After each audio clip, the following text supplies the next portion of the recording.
Hello, friends. Welcome to Monday, April 6th.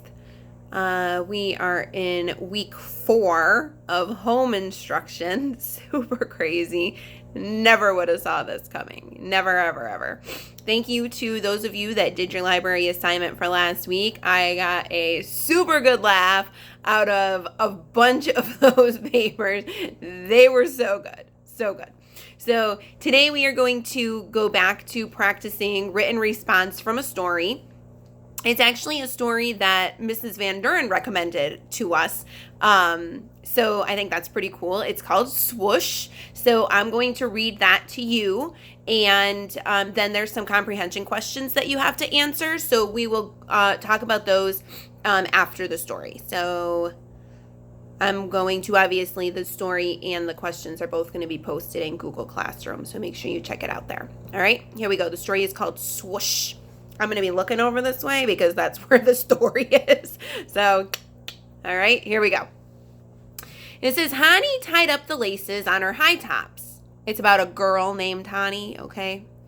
The girls' basketball team at Hancock School had one more practice before the league tournament. For 2 hours, Hani and her teammates pounded the court, dodging, dribbling, passing, shooting. Akiko, the team captain, shouted the plays. Hani missed a layup, but 5 minutes later, her best friend Ellie passed her the ball again. Swoosh! A perfect hoop. Good job, yelled Akiko. After practice, Coach Riza gave the girls a pep talk. Remember, you're part of a team. You have to go out there and help each other. The girls gave each other high fives and headed for the locker room. Do you have a minute, Hani? Hani wondered why Coach Riza wanted to talk to her. No headwear is allowed in the tournament, said Coach Riza. I'm sorry, those are the rules. Hani always wore her hijab outside her house. The headscarf was a symbol of respect and devotion for Muslim girls and women. In Egypt, where her grandmother Teta lived, many girls wear hijab. On the basketball team, Hani was the only one. She also wore a long-sleeve top under her jersey and leggings under her basketball shorts to preserve her modesty.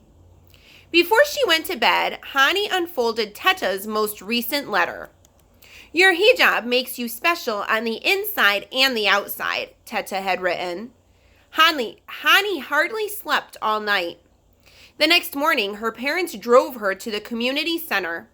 Hani hadn't told them about the rule. Mom turned around to look at Hani. You are very quiet today. I always got the jitters before a game, Dad said. He had played basketball in high school. Hani looked silently out the window. In the gym, Hani lined up with the team, but when the girls ran onto the court, Coach Riza stopped her. You'll have to sit on the bench, Hani, she said. 2 girls were sick, and there was no one to substitute for Hani.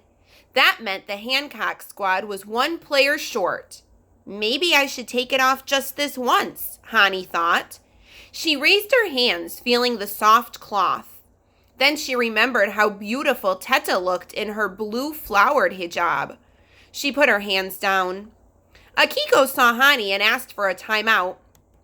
As the players gathered on the sideline, Coach Riza explained the no headwear rule to the whole team.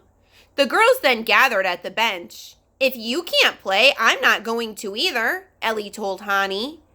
Akiko hugged Ani. You're our best rebounder. It's not fair. One by one, Hani's teammates sat down on the bench too. As people sitting near the huddle picked up on what was happening, the news quickly spread throughout the stands. Everyone began talking at once. Some people agreed with the no headwear rule for Hani. Others did not. The Hancock team should forfeit the game, said one parent. The girls should be allowed to play, said another. The noise in the gym grew louder. Coach Riza talked with the tournament judges. Hani's cheeks burned. The head judge walked over to Hani. We're willing to compromise, he said. You can wear the scarf at halftime. Hani thought again of Teta's words. Your hijab makes you special. Halftime wasn't good enough. Can I wear it during the game if I tuck in the ends? She asked. The judge thought a minute. Agreed. He shook Hani's hand. Hani's team played hard, dodging, dribbling, passing, shooting. Swoosh! A perfect three-pointer for Akiko. After a long day, the Hancock team got the third-place trophy. The girls went out for pizza to celebrate. As they ate, they tried to pick the best moment of the game. Was it Akiko's three-point swoosh or Ellie's amazing pass? My best moment was when everyone sat with me on the bench, said Hani. So was mine. Mine too. Same here. That was it. Everyone agreed. All right. So if you look in Google Classroom, there are, let me find them, questions that go along with the story. Number 1, how does Hani's grandmother, Teta, feel about the hijab?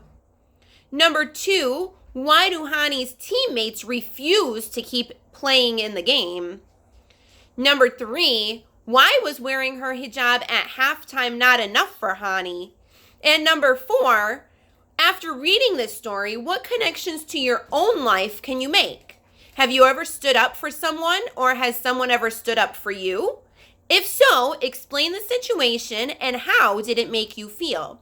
So listen carefully. My friends that are posting on Google Classroom, you can type your answers into a Google Doc and then share it in the classroom so that I can look at and grade your response. You can handwrite your answer on a piece of paper, take a picture of it, and upload your picture so that I can look at your responses. You can take a video of yourself talking to me and sharing your responses and then upload the video so that I can see you and hear you sharing your responses. All right. If you have a packet already, you don't have to log into Google Classroom. You could, but you can just write your responses on the back of your packet. I know Mrs. Van Dorn gave us a list of the kids and families that picked up packets to do last week. All right.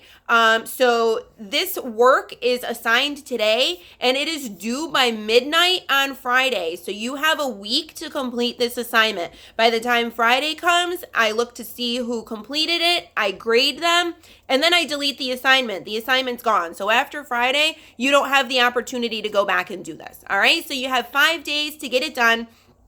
If you have any questions or concerns, comment down below. Or message me on Google Classroom or Instagram or Snapchat or wherever else you want to find me. All right. Love you guys. Miss you guys. See you soon.